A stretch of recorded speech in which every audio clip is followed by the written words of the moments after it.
Your seedling was fine yesterday. Today it's collapsed, yellowing, or just not looking right. Before you pull it out and start over, there are 3 things you can check and fix right now, and the last one takes less than 30 seconds.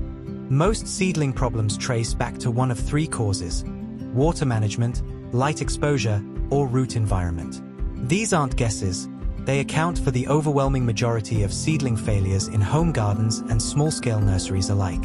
The good news is that seedlings are resilient at this stage. Catch the problem early enough, and recovery is very likely. We're going to work through each fix in order of urgency. Start with step 1 before doing anything else. Step 1 is diagnosing your watering, and the answer is almost never what growers assume. Push your finger about 2.5 centimeters, roughly 1 inch, into the soil. If it feels wet or cool at that depth, overwatering is the most likely culprit. If it's bone dry and pulling away from the pot edges, underwatering is your problem. Both cause seedlings to wilt and collapse, which is why guessing from appearance alone almost always leads to the wrong fix.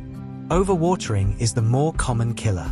When soil stays saturated, oxygen is displaced from the root zone. Seedling roots need oxygen to function. Without it, they can't take up water even when water is present.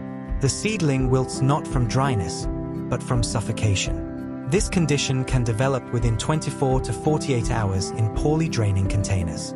The fix for overwatering: stop watering immediately. If the container has no drainage hole, that's your first structural problem to solve. Repot into something with drainage before doing anything else. Then let the soil dry to the touch at 2 to 3 centimeters depth before watering again. In most indoor conditions with moderate temperatures between 18 and 24 degrees Celsius, this takes 1 to 3 days. For underwatering, water slowly and evenly until it drains from the bottom. Within 2 to 6 hours of correcting moisture levels, you'll often see a wilted seedling begin to lift its stem slightly.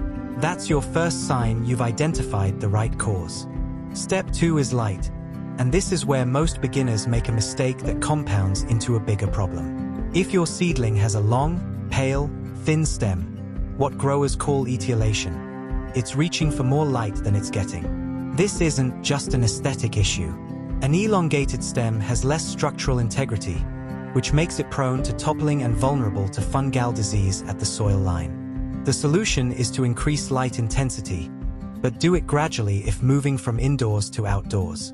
A seedling moved abruptly from a dim windowsill to direct outdoor sun can suffer photoinhibition, essentially light stress, which causes bleaching or papery leaf damage within 1 to 2 days. This is called hardening off, and skipping it is one of the most common causes of sudden seedling decline that growers mistake for disease. If you're growing indoors under artificial light, the practical standard for most vegetable and herb seedlings is 14 to 16 hours of light per day using a full-spectrum LED positioned 5 to 10 centimeters above the seedling canopy.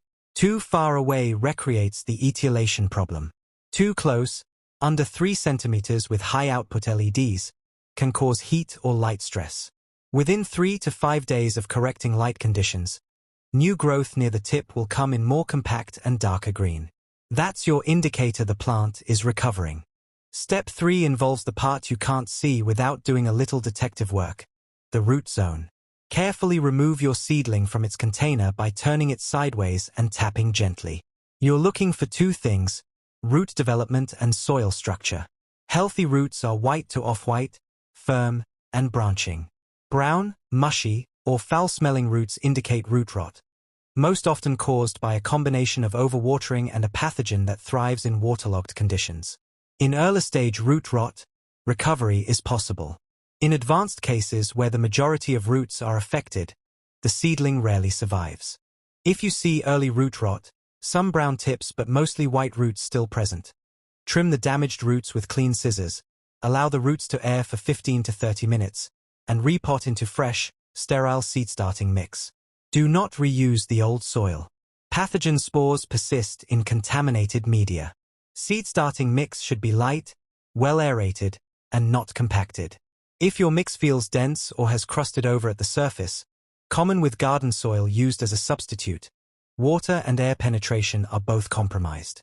One optional but effective enhancement: particularly if you've had repeated seedling failures in the same setup, is a light dusting of cinnamon on the soil surface. It has shown some antifungal effect in small-scale trials, and while it's not a replacement for proper drainage and sterilized media, it's a low-risk addition. Apply a thin, even layer, visible but not caked, directly after repotting. At this stage, you've addressed moisture, light, and the root environment. For most struggling seedlings, one of these three is the core issue. Before we wrap up, there's one factor that cuts across all three steps: temperature and air movement. Most common vegetable and herb seedlings thrive between 18 and 24 degrees Celsius. Temperatures consistently below 15 degrees slow root uptake dramatically, and above 30 degrees, moisture loss accelerates and roots come under stress. Poor air circulation keeps the soil surface damp longer, encouraging fungal growth, and reduces the gentle mechanical stimulation that actually strengthens seedling stems. A small fan on its lowest setting, directed across, not directly at, your seedlings for 4 to 6 hours per day, is a simple, proven enhancement. You don't need to change your whole setup. Small, consistent adjustments in temperature and airflow dramatically improve seedling outcomes. To bring it together, fix your watering first, correct your light second, and inspect your root zone third. These 3 steps address the cause, not just the symptom, and that's the difference between a seedling that recovers and one that doesn't. With these checks done, you've given your seedling the best realistic chance to recover and grow on. If this helped, drop a comment below with what you found. It helps other growers dealing with the same thing.